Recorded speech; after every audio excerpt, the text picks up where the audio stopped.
ورحمة الله وبركاته. الحمد لله نحمده ونستعينه ونستغفره ونؤمن به ونتوكل عليه ونعوذ بالله من شرور أنفسنا ومن سيئات أعمالنا. من يهد الله فلا مضل له ومن يضلل فلا هادي له. نشهد أن لا إله إلا الله وحده لا شريك له ونشهد أن محمدا عبده ورسوله الذي أرسله بالحق بشيرا ونذيرا وداعيا إلى الله بإذنه وسراجا منيرا. وقد قال الله تعالى في كلامه المجيد الفرقان الحميد: إن الله وملائكته يصلون على النبي يا أيها الذين آمنوا صلوا عليه وسلموا تسليما. সমস্ত তারিফ প্রশংসা আল্লাহ তাবারক ওয়া তাআলার জন্য, যে আল্লাহ জাল্লা জালালুহু সফরের চাঁদের এই পবিত্র জুম্মাবার দিনে আমাকে আপনাকে দুনিয়ার সমস্ত কাজ থেকে ফারেক করে, আলাদা করে বা জুদা করে এই সরকারি সাদত বিশ্ববিদ্যালয় জামে মসজিদে আসার বসার এবং দিনে আলোচনা শোনার তৌফিক আয়াত করেছেন, সেই মহান রব্বুল আলামিনের দরবারে ইন্তেহাই শুকরিয়া। আলহামদুলিল্লাহ। আমি গত জুম্মাতে আলোচনা করেছিলাম এবং শেষ পর্যায়ে বলতেছিলাম মানবতার উপর কথা বলতেছিলাম। আজকে আপনাদের সামনে যে বিষয়টির উপর কথাবার্তা বলার কথা, সেটি হইল ভ্রাতৃত্ববোধ, সাম্প্রদায়িক সম্প্রীতি, এবং এর উপর দু চারটি কত বলে রেখেছিলাম। আজকে আমি শুরুতে, যদিও আমার মনে চেয়েছিল এরই ফাঁকে সুন্নতি জীবন এবং জান্নাতি মরণ, এরপরে নবী সাল্লাল্লাহু আলাইহি ওয়াসাল্লামের মহব্বত ভালোবাসার উপর কথাবার্তা বলার একটা প্রয়াসও চলে আসছিল। যেই হিসেবে আমি বলেছি ভ্রাতৃত্ববোধ, সাম্প্রদায়িক সম্প্রীতি, এর উপর কিছু কথাবার্তা বলে তারপরে যদি সময় পাওয়া যায় তাহলে সুন্নতি জীবন এবং জান্নাতি মরণ, এর উপর দু চারটি কথাবার্তা বলার ক্ষুদ্র প্রয়াস চালাবো। তাও করণের কথা না বলে ভ্রাতৃত্ববোধের সাম্প্রদায়িক সম্প্রীতি, এর উপরে কথাবার্তা বলতে চাই। ভ্রাতৃত্ববোধ হল ভ্রাতৃত্ব সুলভ অনুভূতি প্রকাশ, অর্থাৎ কোনো ব্যক্তির উপর ব্যক্তিকে ভাইয়ের ন্যায় মনে করা, ভ্রাতৃত্ব সুলভ আচরণ করা। সহোদর ভাইয়ের সাথে আমরা ভালো ব্যবহার করি, সব সময় আমরা তাদের মঙ্গল কামনা করি এবং তাদের জন্য কখনো কখনো নিজের স্বার্থকে জলাঞ্জলি দিয়ে দিই এবং নিজের স্বার্থকে ত্যাগ করতে একটু কুণ্ঠাবোধ করি না, অর্থাৎ তার সাহায্য আমরা কী করে এগিয়ে আসি। তেমনিভাবে দুনিয়ার সকল মানুষের প্রতি এরূপ মনোভাব পোষণ নিষ্কর্মের মাধ্যমে তার প্রমাণ উপস্থাপনই হল ভ্রাতৃত্ববোধ। এবং বাকি রইল সাম্প্রদায়িক সম্প্রীতি। সাম্প্রদায়িক সম্প্রীতি হল নানা সম্প্রদায়ের মানুষের মধ্যে সম্প্রীতি এবং ভালোবাসা। আমাদের সমাজে বহু ধর্ম, বর্ণ, ভাষা, জাতির লোক বাস করে। বাঙালির সাথে বাঙালি, উড়িয়া, বিহারি, মারোয়ারি, শিখ, মাদ্রাজি, সাঁওতাল, ভুটিয়া, লেপচা, নেপালি, কত ধরনের মানুষ আমাদের সাথে বাস করে। তারা এক একটি সম্প্রদায়। তো সমাজে বসবাসরত এসব সম্প্রদায়ের মধ্যে পরস্পর ঐক্য, সংহতি সহযোগিতার মনোভাব পোষণই হল সাম্প্রদায়িক সম্প্রীতি, সাম্প্রদায়িক সম্পৃক্তি। ভ্রাতৃত্ববোধ এবং সাম্প্রদায়িক সম্প্রীতি না থাকলে কোনো জাতি উন্নতি লাভ করতে পারে না। এতদবয়ের উপস্থিতিতে এইগুলি সাম্প্রদায়িক সম্প্রীতি না থাকে, তার অনুপস্থিতি যদি দেখা যায়, তাহলে শেষে সেখানে শান্তি বিনষ্ট হয়, অশান্তি ঝেঁকে বসে, সমাজে শৃঙ্খলা বিনষ্ট হয়, জাতির উন্নতি বাধাগ্রস্ত হয়, জাতির উন্নতি বাধাগ্রস্ত হয়। এমনকি দেশের সার্বভৌমত্ব এবং স্বাধীনতা হুমকির মুখে পড়ে। তো ভ্রাতৃত্ববোধ মানুষকে কি করে? ত্যাগের মহিমায় উজ্জীবিত করে, মানুষের মধ্যে সহযোগিতা, সহমর্মিতা এবং বিভিন্ন ধরনের ঐক্য, শৃঙ্খলা ইত্যাদি এই শুধু গুণের বিকাশ ঘটায়। আর ভ্রাতৃত্ববোধ যদি না থাকে, একে অন্যকে ভালোবাসে না, অন্যের কল্যাণে কেউ আগে আসে না, বরং নিজ স্বার্থ হাসিলের জন্য কি করে উঠে পড়ে লেগে যায়। অন্যায়, অত্যাচার, নির্যাতন এগুলি বেড়ে যায়, অন্যায়, অত্যাচার, নির্যাতন এগুলি বেড়ে যায় এবং দেশে বিশৃঙ্খলা, দেশের সভ্যতা বিনষ্ট হয়। সেই জন্য বিভিন্ন ধর্মের, জাতি সম্প্রদায়ের মানুষ একত্র বসবাসের ফলে একটা দেশীয় সভ্যতার উন্নতির বিকাশ ঘটে এবং সকলের প্রচেষ্টায় দেশ এবং জাতি উন্নতির শীর্ষে আরোহণ করতে পারে। পক্ষান্তরে সাম্প্রদায়িক সম্প্রীতি যদি না থাকে, তাহলে তাদের মধ্যে মারামারি, হিংসা, বিদ্বেষ, এগুলি, খুন খারাপি, এগুলো সূত্রপাত ঘটে। এই জন্য অনেক সময় গৃহযুদ্ধ হতে দেখা যায়। আমি আমার ব্যক্তি জীবনের কথা সবে মাত্র ৬০-৬৫ বছরের কথাই বললাম। গৃহযুদ্ধের সম্ভাবনাও দেখা যায়। নিজের স্বার্থের জন্য, ব্যক্তি স্বার্থের জন্য দেশের স্বার্থ জলাঞ্জলি দিতেও মানুষ কুণ্ঠাবোধ করে না।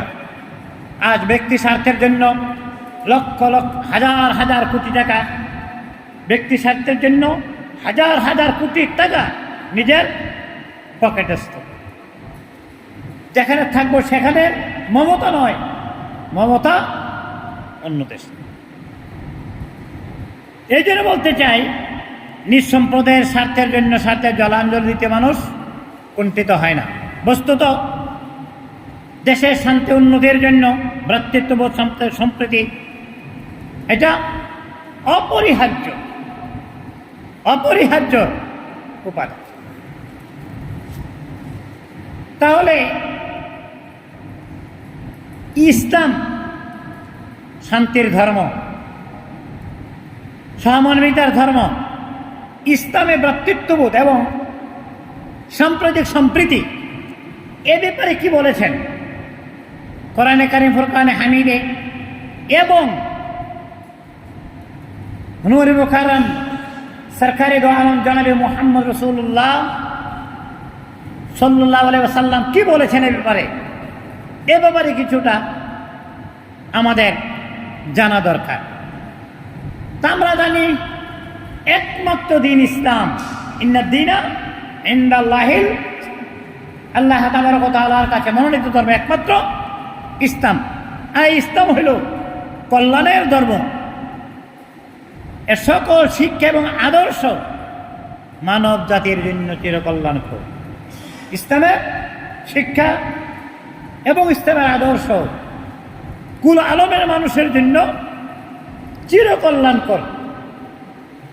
এই জন্য ভ্রাতৃত্ববোধ এবং সাম্প্রদায়িক সম্প্রীতির ক্ষেত্রেও ইসলাম সুস্পষ্ট ঘোষণা প্রদান করেছে, সুস্পষ্ট ঘোষণা প্রদান করেছে।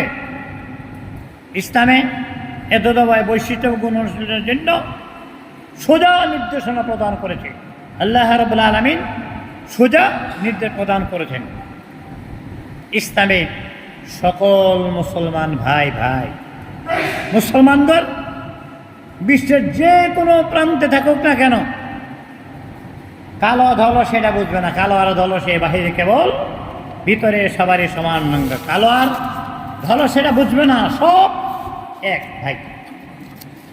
বাইরে ধলো কালো কিন্তু ভিতরে সমান। এ ব্যাপারে আল্লাহ রাব্বুল আলামিন সূরা হুজরাতের 10 নম্বর আয়াতে আল্লাহ উল্লেখ করেছেন, ইন্নামাল মুমিনুনা ইখওয়া, ইন্নামাল মুমিনুনা ইখওয়া। মুমিনগণ তো পরস্পর পরস্পরের ভাই, পরস্পর পরস্পরের ভাই। প্রিয় নবী সরকারে দো আলম জনাবে মুহাম্মদ রাসূলুল্লাহ সাল্লাল্লাহু আলাইহি ওয়াসাল্লাম হাদিস শরীফে ইরশাদ করেছে, যে হাদিসটা আমি মুসলিম শরীফ থেকে আপনাদের সামনে উপস্থাপন করতে যাচ্ছি।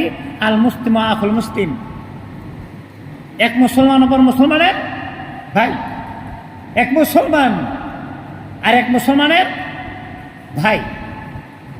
অর্থাৎ বিশ্বের সকল মুসলমান এক ভ্রাতৃত্ব বন্ধনে আবদ্ধ। তারা পরস্পর পরস্পরের সহিত ভ্রাতৃত্বশীল আচরণ করবে, এটা যে নীতি নৈতিকতা, এটা ইসলামের শিক্ষা।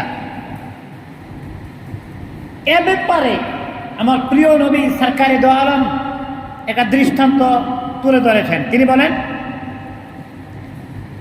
প্রত্যেক মুসলমানের জন্য করুণা প্রদর্শন, সম্প্রীতি, ভালোবাসা ও সহানুভূতি প্রদর্শনের ব্যাপারে একটা দেহের মতো, একটা দেহের মতো। পায়ে আঘাত পাইলে মুখে ফুটে উঠে উফ আহ একটা শব্দ চলে আসে আমাদের জবান থেকে। আমরা অনেক সময় তো বলি, যদি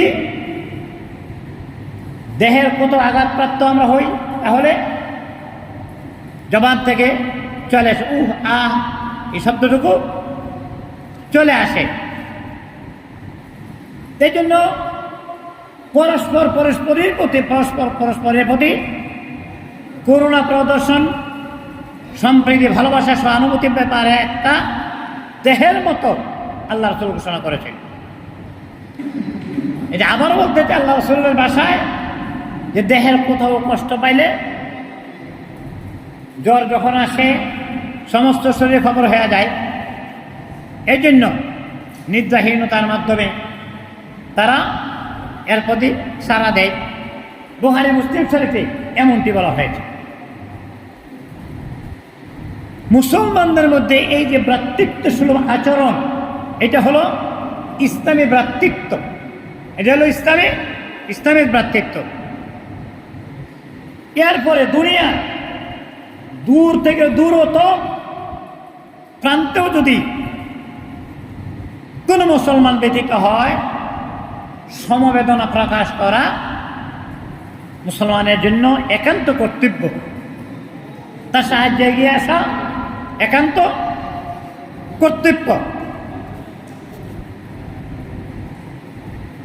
তাই ইসলাম মানুষকে শুধু একজন মুসলমানের প্রতি সহমর্মিতা, সমবেদনা প্রকাশ করবে, এইটাই শিক্ষা দেয় নাই। মুসলমানদের মধ্যে ভ্রাতৃত্বের পাশাপাশি ইসলাম সকল প্রকার ভ্রাতৃত্ব এবং শিক্ষার অনুসরণ শিক্ষা দিয়েছে। এটা হলো বিশ্ব ভ্রাতৃত্ব। মুসলমানের প্রতি সহমর্মিতা তা নয়, শুধু সকল মানুষের মধ্যে যে ভ্রাতৃত্ববোধ, মমত্ববোধ, এটা বিশ্ব ভ্রাতৃত্ব, এটার কথা বলা হয়েছে। অর্থাৎ ইসলামের মতে বিশ্বের সকল মানুষ পরস্পর ভাই ভাই। এতে দেশ, জাতি, ভাষা, বর্ণ এর কোনো পার্থক্য নাই, বরং জাতি, ধর্ম, বর্ণ নির্বিশেষে সকল মানুষই ভ্রাতৃত্বের বন্ধনে আবদ্ধ। আর এই ভ্রাতৃত্ব হইল মৌলিক ভ্রাতৃত্ব। সৃষ্টিগতভাবেই আমরা একে অপরের সঙ্গে ভ্রাতৃত্ব বন্ধনে আবদ্ধ। মানুষ সমাজের জীব, মানুষ একা বাস করতে পারে না, একে অপরের সাথে অঙ্গাঙ্গিভাবে জড়িত। কোনো মানুষই এই ভ্রাতৃত্ব বন্ধন করতে পারে না। সূরা হুজরাতের 13 নম্বর আয়াতে আল্লাহ রাব্বুল আলামিন ইরশাদ করেন, ইয়া আইয়ুহান নাস, হে দুনিয়ার মানুষেরা, হে মানব মণ্ডলী, সবাইকে লক্ষ্য করে বলছেন, ইন্না খালাকনাকুম মিন যাকারিন ওয়া উনসা ওয়া জাআলনাকুম শুউবান ওয়া কাবাইলা লিতাআরাফু। হে দুনিয়ার মানুষ, আমি তোমাদের একজন পুরুষের নারী থেকে সৃষ্টি করেছি, আর তোমাদের বিভিন্ন সম্প্রদায় গোত্রে বিভক্ত করেছি, যাতে তোমরা পরস্পরে পরিচিত হতে পারো। এই আয়াতের দ্বারা বিশ্ব ভ্রাতৃত্ববোধের একটা নমুনা আল্লাহ তাবারক ওয়া তাআলা নিজে দেখাই দিয়েছেন। শুধু তাই নয়, আল্লাহ তাবারক ওয়া তাআলা আমাদের কাছে নাজিল হওয়া কিতাব কোরআনে কারীম যেমন তার প্রমাণ, সাথে সাথে সরকারে দো আলম জনাবে মুহাম্মদ সাল্লাল্লাহু আলাইহি ওয়াসাল্লাম তার মুখনিসৃত বাণী থেকেও আমরা জানতে পারি। তিরমিজি শরীফ হাদিসের মধ্যে এমনটি আসছে, আন্নাসু বনু আদম ওয়া আদম মিন তুরাব, প্রত্যেক মানুষই বনি আদমের বংশধর এবং আদম মাটি থেকে সৃষ্টি। সূরা 3 মধ্যে আল্লাহ তাবারক ওয়া তাআলা কি সুন্দরভাবে বলেছেন, লাকাদ খালাকনাল ইনসানা ফি আহসানি তাকওয়িম, আমি সুন্দর মানুষকে সুন্দরতম আকৃতিতে সৃষ্টি করেছি, সুন্দর করে সুন্দর আকৃতিতে সৃষ্টি করেছি। এই তো প্রকৃতপক্ষে আমরা এই দুনিয়ার মানুষ এক মা হাওয়া এবং আদম থেকে আমরা এসেছি। আদি মাতা হাওয়া, আদি পিতা হতে আদম, আদম আর হাওয়ারই সন্তান আমরা। এই হিসাবে সকল মানুষ একই বংশের, একই মর্যাদার, পরস্পরের ভাই। এই জন্য আবার বলতে চাই, কোরআন শিক্ষা দিয়েছে, হাদিস শিক্ষা দিয়েছে, জাতি ধর্ম বর্ণ নির্বিশেষে সকলের প্রতি ভ্রাতৃত্ব সুলভ আচরণ এটা করতে হবে, আচরণ করতে হবে। অর্থাৎ সকল ভাইয়ের মমতায় আমাদেরকে দেখতে হবে, বিপদে আপদে বালা মুসিবতে একে অপরের পাশে দাঁড়াতে হবে, জাতি ধর্ম বর্ণ নির্বিশেষে সকলে। এখানে কোনো অবিচার করা যাবে না, বরঞ্চ সর্বদা মনে রাখতে হবে আমার মূল এক, বাবা আদম মা হাওয়া। সৃষ্টিগতভাবে সকলে আমরা খেয়াল রাখতে হবে এদিকে। সবে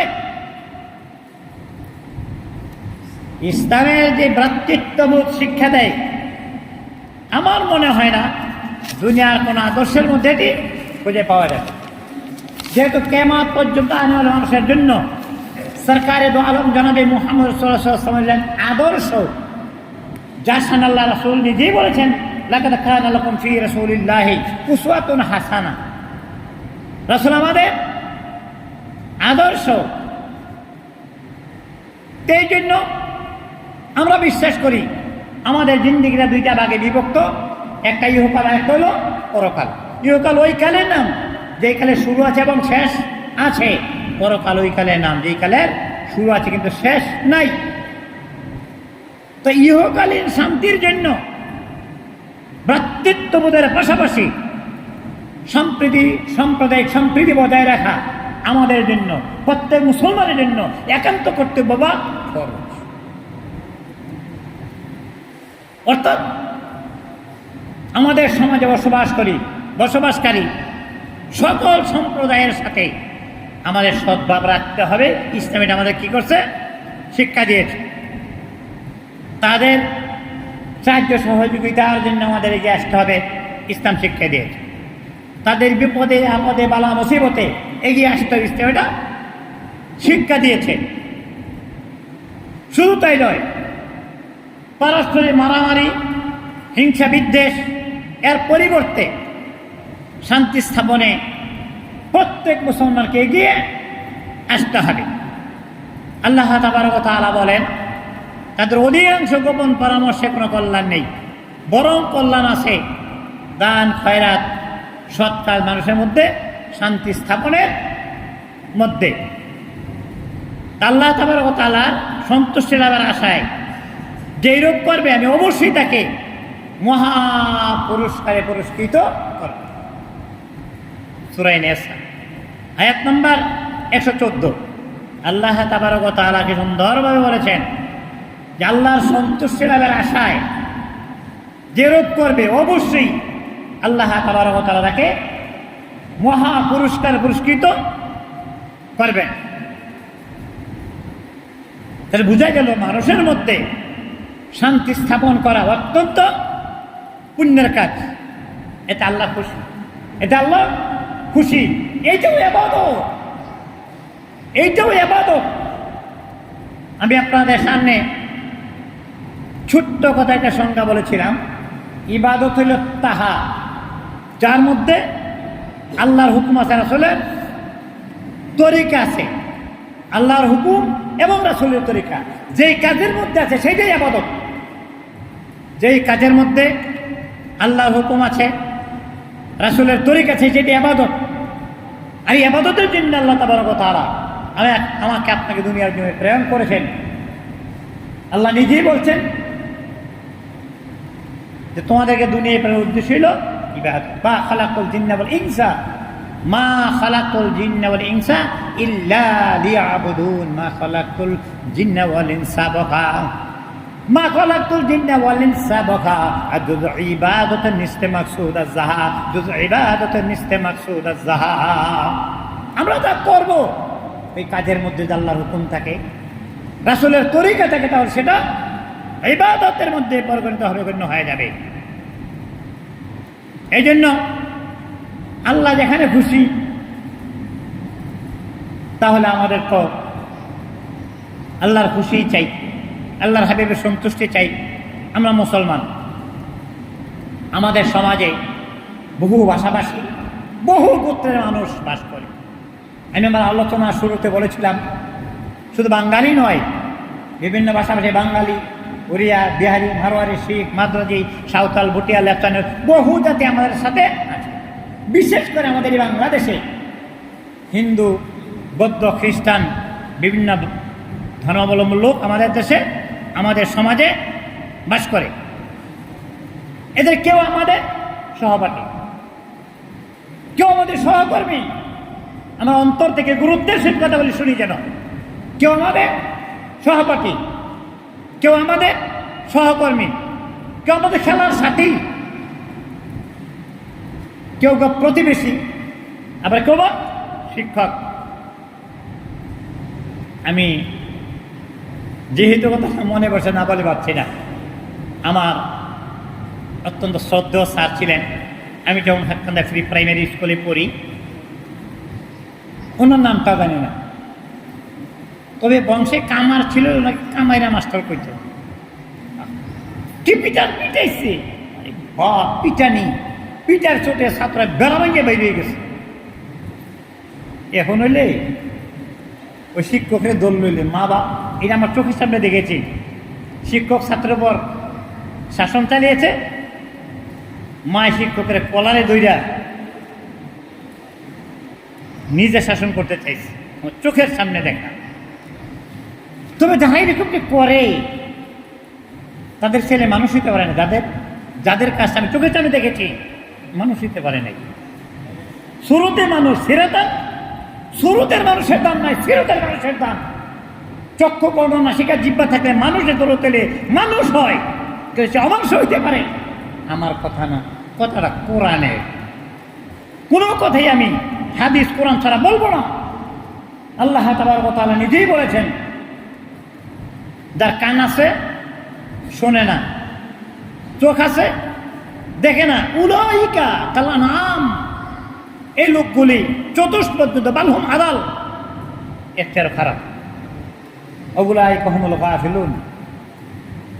তাহলে তাদের জন্য জাহান্নামের জন্য আল্লাহ নিজে বলছেন, ওয়ালাকাদ যারা'না লিজাহান্নামা কাসীরাম মিনাল জিন্নি ওয়াল ইনস লাহুম কুলুবুন লা ইয়াফকাহুনা বিহা ওয়া লাহুম আ'য়ুনুন লা ইবসিরুনা বিহা ওয়া লাহুম আযানুন লা ইয়াসমাউনা বিহা উলাইকা কাল আনআমি বাল হুম আযাল। এই সমস্ত লোকগুলি মানুষটা চতুর্থ পর্যন্ত তার চেয়ে খারাপ। নিশ্চয়ই আমি আজকের যে আলোচনাটা রাখছি এটা বলার পিছনে উদ্দেশ্য আছে। এখন যেই উপসংহারের দিকে আমি চলে যাচ্ছি কথাগুলো, এই যে বলতেছিলাম যে আমরা মুসলমান, আমাদের সাথে অমুসলিম অনেক সম্প্রদায়ের লোক বাস করে। সে হিন্দু হইতে পারে, বৌদ্ধ হইতে পারে, খ্রিস্টান হইতে পারে, অন্য যে কোনো সম্প্রদায়ের হইতে পারে। তারা কেউ আমার সহপাঠী, কেউ আমার সহকর্মী, কেউ আমার খেলার সাথী, কেউ বা প্রতিবেশী, কেউ আমার শিক্ষক, কেউ বন্ধু বান্ধব, অপরিচিত জন। এর সারাউন্ডিংয়ের মধ্যে পড়ে না এই লোকগুলো। তাদের সকলের সাথে ভালো ব্যবহার করার জন্য আল্লাহ তাবারক ওয়া তাআলা নির্দেশ প্রদান করেছেন। সরকারে দো আলম জনাব রাসূল সাল্লাল্লাহু আলাইহি ওয়াসাল্লাম ইরশাদ করেছেন, এই হাদিসটা বাইহাকী শরীফ থেকে নিয়েছি। এই হাদিসটা হলো বাইহাকী শরীফ থেকে। আল খালকু ইয়ালুল্লাহ, এই সৃষ্টি আল্লাহ তাবারক ওয়া তাআলার পরিবার। এই সৃষ্টি আল খালকু ইয়ালুল্লাহ তাবু খালকি ইলাল্লাহি মান আহসানা ইলা ইয়ালিহি, যে সব আল্লাহ তাবারক ওয়া তাআলার সৃষ্টি। মহানবী সাল্লাল্লাহু আলাইহি ওয়াসাল্লাম বলেছেন সমগ্র সৃষ্টি আল্লাহর পরিজন। সুতরাং আল্লাহ নিকট সর্বাধিক প্রিয় ওই ব্যক্তি যে তার পরিজনের প্রতি কি অনুগ্রহশীল। এই জন্য অমুসলিম সম্প্রদায়কে তার ধর্ম পালনের স্বাধীনতা দিতে হবে, অবশ্যই দিতে হবে। তাদের ধর্মগ্রন্থ, তাদের উপাসনালয়, ধর্মীয় আচার অনুষ্ঠান নিয়ে কখনো ঠাট্টা বিদ্রুপ করা যাবে না, মামনু, নিষেধ। ধর্ম পালনে কোনো বাধা প্রদান করা যাবে না, ইসলামের শিক্ষা দেয় নাই। আল্লাহ তাবারক ওয়া তাআলা কোরআনে কারিমের শেষের দিকে সূরা কাফিরুনের মধ্যে আসছে লাকুম দীনুকুম ওয়ালিয়া দীন। অনেকে অনেকভাবে ব্যাখ্যা করে, তোমার তো তোমার কাছে, আমার কাছে না, প্রকৃত অর্থ এটা নয়। যা হোক, আল্লাহ তাবারক ওয়া তাআলা বলেন লাকুম দীনুকুম ওয়ালিয়া দীন, সূরা কাফিরুনের 6 নম্বর আয়াত, এটা সবাই জানেন। অর্থাৎ তোমাদের দিন তোমাদের, আর আমার দিন আমাদের।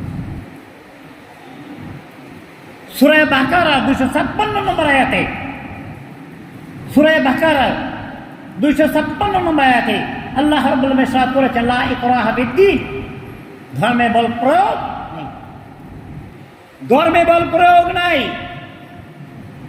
নিষেধ মান্য।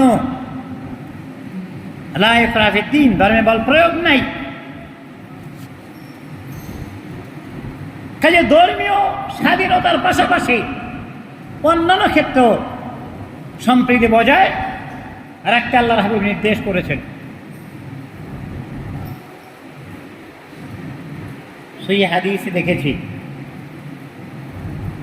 যেখানে মুসলমান সংখ্যাগরিষ্ঠ, সংখ্যালঘু অন্যান্য ধর্মাবলম্বী, যদি কোনো মুসলমান সংখ্যালঘুদের উপর আক্রমণ করে, আল্লাহর হাবিব তাদের বিরুদ্ধে কাল কিয়ামতের ময়দানে সংখ্যালঘুদের পক্ষ হয়ে আল্লাহর আদালতে কেস দায়ের করবে।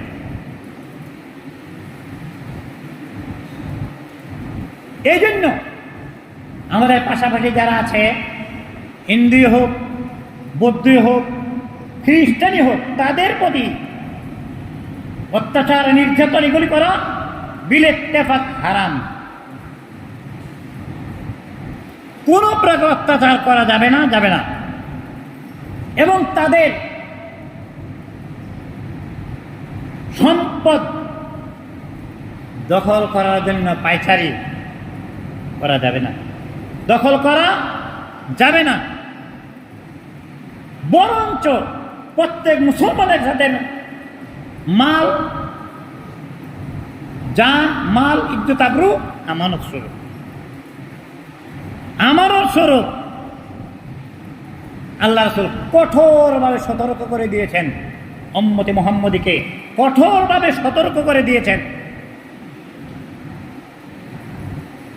যে ব্যক্তি কোনো চুক্তিবদ্ধ মুসলিমকে হত্যা করলো সে জান্নাতের সুঘ্রাণও পাবে না। অথচ বুখারী শরীফে হাদিসে আসছে জান্নাতের সুঘ্রাণ 40 বছরের দূরত্বতে, 40 বছর রাস্তার দূর থেকেও জান্নাতের সুঘ্রাণ পাওয়া যায়, কিন্তু তারা পাবে না। যারা সম্প্রীতি বজায় রাখবে না তারা পাবে না।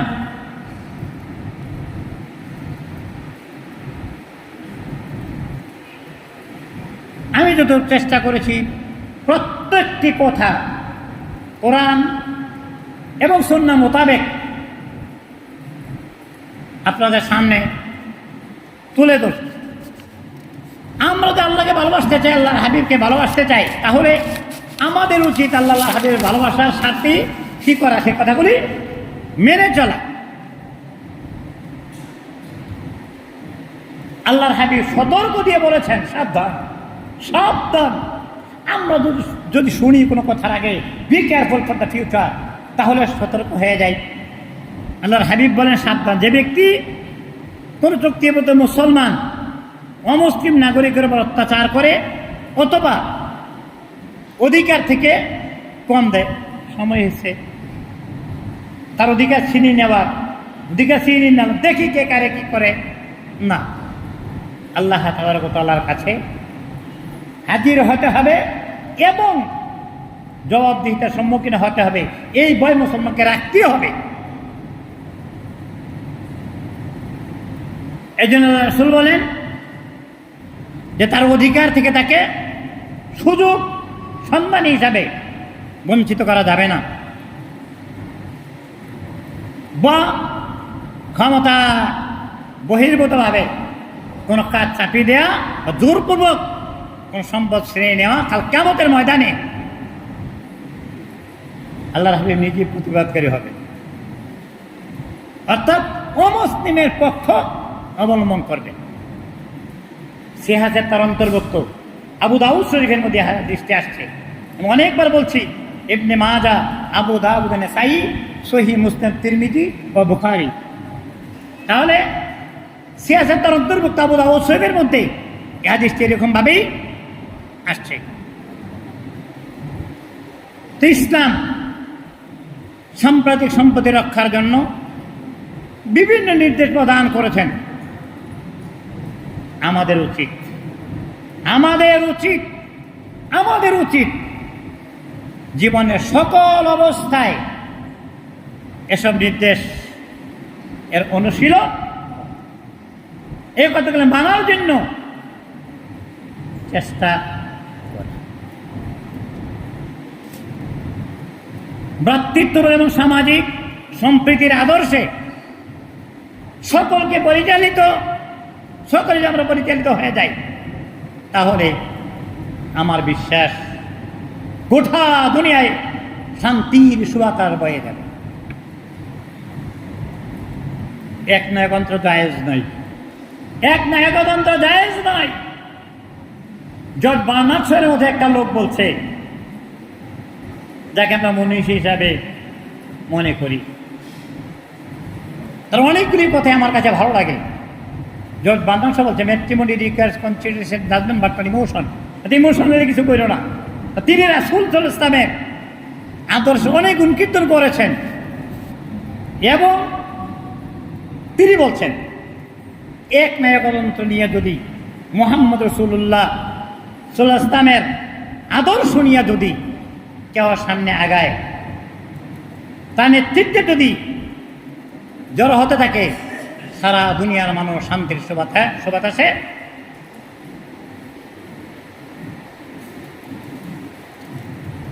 চলে আসে। অতএব আল্লাহ তাবারক ওয়া তাআলার কাছে কামনা বাসনা যে আলোচনাটা আপনাদের সামনে আজকে আমি করেছি, আল্লাহ তাবারক ওয়া তাআলা যেন আমরা যারা শুনেছি এর থেকে আমরা যেন ইবরত হাসিল করি, আমরা ইবরত হাসিল করি, শিক্ষা নেই। ফাতাবিরু ইয়া উলিল আবসার লাআল্লাকুম তুফলিহুন। ও চাক্ষুষ্মান যারা, যাদের চোখ আছে, শোনো, তোমরা এর থেকে শিক্ষা গ্রহণ করো, ফালা পেয়ে যাবা, তোমরা নাজাত পেয়ে যাবা, মুক্তি পেয়ে যাবা। এই মুক্তি কিন্তু দুনিয়ার মুক্তি নয়, এই মুক্তি আখিরাতের মুক্তি। দুনিয়া এবং আখিরাত উভয় জাহানে মুক্তির জন্য আল্লাহ এবং রাসূলের এই ফয়সালা আল্লাহ তাবারক ওয়া তাআলা আমাকে, আমাদের সকলকে মেনে নেওয়ার তৌফিক দিক। আমা তৌফিক ইল্লা বিল্লাহ। আসসালামু আলাইকুম ওয়া রাহমাতুল্লাহি ওয়া বারাকাতুহু।